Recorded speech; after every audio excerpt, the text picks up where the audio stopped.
Dodgers World Series MVP goes on the IL. That is not good news for the Dodgers. We want to get to that story. Brad Jay with you. Good morning, good afternoon. The Dodgers taking on Philly for the next 3 days. And Yamamoto with the start. Got Sasaki with the start tomorrow. And then Glasnow going to be the start on Sunday. But let's get into the major story. The meat and potatoes. Dodgers World Series MVP goes on the IL. Man, this is not good news. There's been more to this story. I think that we're not getting the full story on this because we were told by the Dodgers that he's going to be good to go. We're talking about Freddie Freeman. He will be good to go against Philly. And that is not the case. Goes on the IL, and he goes on it for the next 10 days, retro from the 31st of March. So what that does is that puts Freddie Freeman out from my calculations that he'll be ready to play after the IL term is up on the 11th at Dodger Stadium when the Cubs come into town for 3. So not going to get him for Philly, not going to get him for Washington, and he is out. So I don't like this at all, but let's talk about the implications of this whole story, okay? There are serious implications. Some could be good, some could be bad. One of the bad ones is there's not somebody on the 26-man roster who's up there who's really a solid, everyday first baseman. I mean, you could say Kike Hernandez could get in that position, but then again, the way Kike looked, and I know that Muncy had some bad throws, but Kike cannot dig him out of the dirt like Freddie Freeman. Freddie Freeman is an all-star first baseman. You can't just put a utility player in his place, but the Dodgers might not have a choice on this one. And I don't think Kike is the guy. I think Kike needs to play the role that Kike plays, and that is utility and come in and fill in. Not take over for the next 7 games at first base. I don't think that's the right thing to do. It's the opportunity for the future at this point because I think the Dodgers in my take on this, the Dodgers have got to bring somebody up. They have no choice, and not like it's a bad thing. You have an opportunity to get someone who deserves some playing time. So let's get into the story a little bit more. Who did the Dodgers call up to replace Freddie Freeman? This is a big thanks to Dodger Nation with this story on this one. And that's the deal. Who do you call up to replace Freddie Freeman? There's not a full-time first baseman in OKC that's ready to come up. That could be just fill in automatically. But you got a left-hand bat you're trying to fill in. So you don't want to put a righty in this place at this point, right? You want to make sure whoever it is kind of matches what Freddie brings to the table, and that's a left-handed bat. So who do you go with? I mean, my number one person that I say you go with has got to be Dalton Rushing, okay? And you're saying, Brad, he's a catcher. Yeah, okay.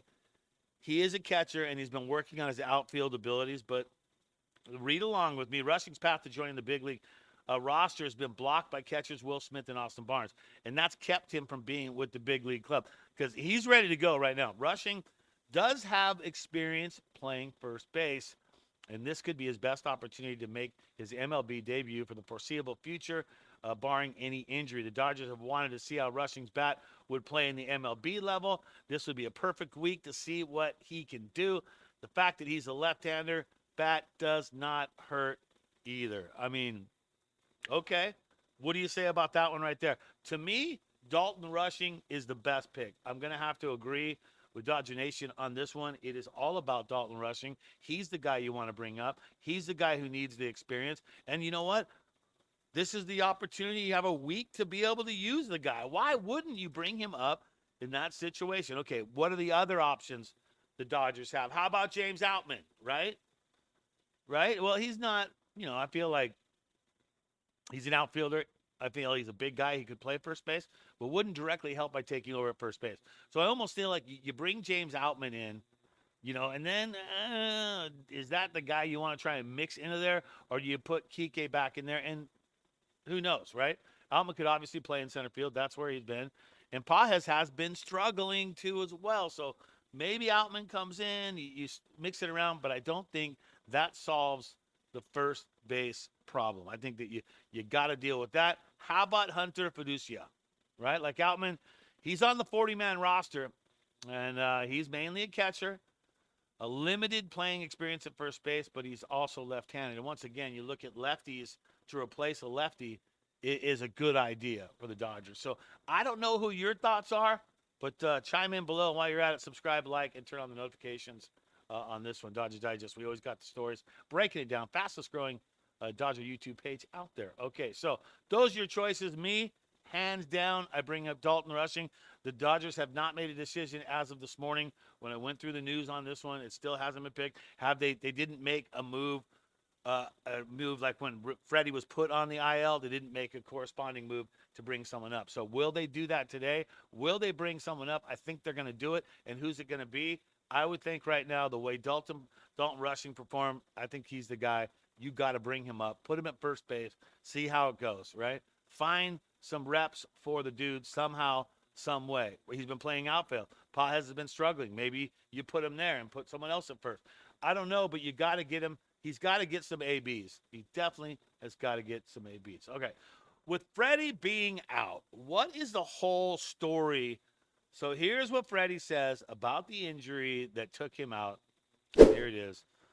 The Dodgers Digest quote of the day going to Freddie.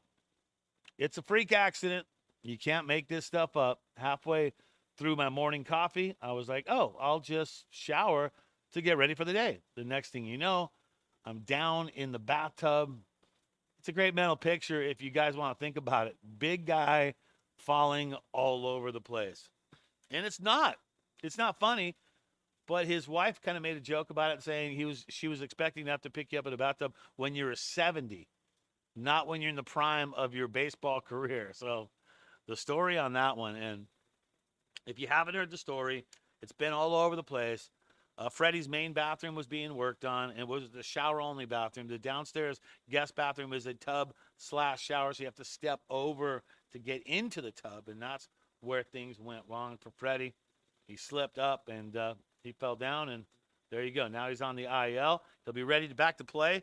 The 10th is a day off, so he gets a 10-day IL starting from March 31st, so that'll put him available to play against the Cubs. So the Dodgers have the Cubs coming in for 3 and Colorado coming in for 3 starting on the 11th of the month. All right.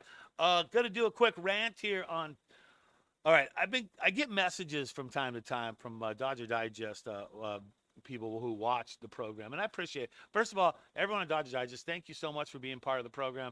You've helped us grow tremendously. Mike Nelson and myself couldn't be more happier. We all have normal, regular, everyday jobs. We do this as a passion for the Dodgers. So with that being said, sometimes I'll get these messages, and I don't get them very often. It's not all the time, but every now and then I'll get a message from someone telling me that I'm clickbaity and this and that and the other. Look, I can sum it up. The Dodger Digest show that we put out, that I put out, it speaks for itself. So if you like what I do, that's what it's all about. And the Dodger Digest fans that have already subscribed, they know that. They don't let a title hurt their feelings. They don't let a thumbnail hurt their feelings.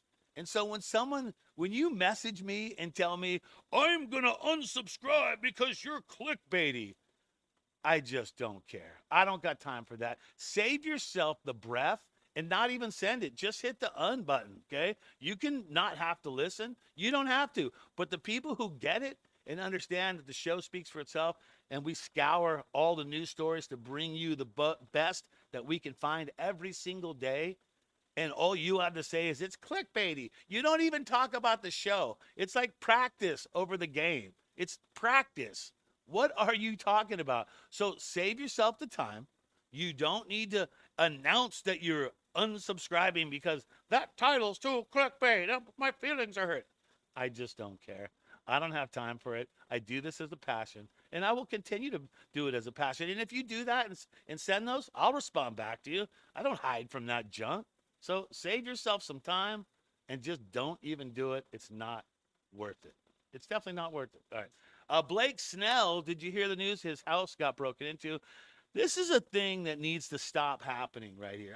I'm not a fan of this stuff. All right. What's going on is somehow thieves have gotten addresses from pro sports athletes, and they know their schedule. When they're gone, they rob them. And Blake Snell is the latest on that, has a house in Washington State, and it got broken into. He's got video cameras. He has all that stuff on there, but he got broken into. And that really is a frustrating situation for a player who's not there. You can't be at your house and gets broken into.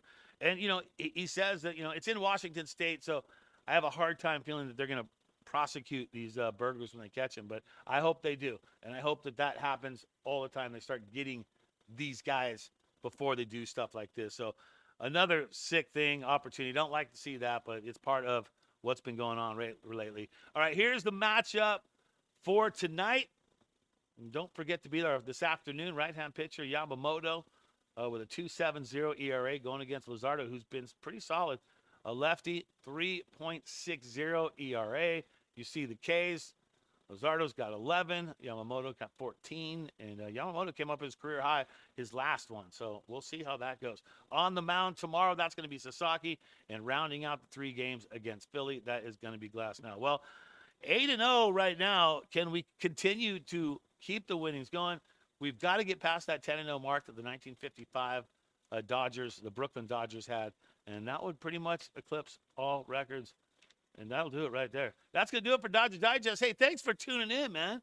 Totally appreciate it. Hit the sub button, hit the like button, and be part of the fastest growing YouTube page for the Dodgers out there. It's Dodger Digest. I'm Brad Jay. And as you go through your awesome day, just remember to think Dodger Boo. Let's get a win tonight. See ya.